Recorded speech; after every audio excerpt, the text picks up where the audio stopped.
దయచేసి ఈ వీడియో చూసే వాళ్ళు ముందుగా క్రింద ఉన్న 2 వీడియోలను చూసి ఈ వీడియోకి రండి. ప్లీజ్ అర్థం చేసుకోండి. ఈ యథార్థ కథకు సంబంధించిన 3వ వీడియో ఇది, అంటే పార్ట్ 3 లెక్క.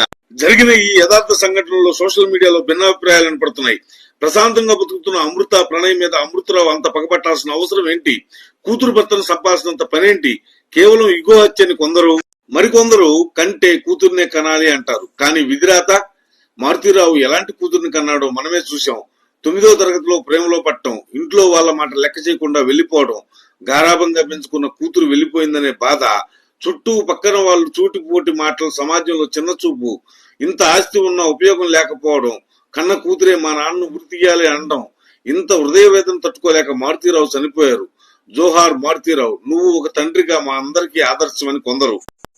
ఈ సంఘటనను బాగా పరిశీలించినాక ఏది ధర్మం ఏది న్యాయం ఏమీ అర్థం కావట్లేదు. నాకు కూడా 7 సంవత్సరాల కిందట హత్య జరిగిన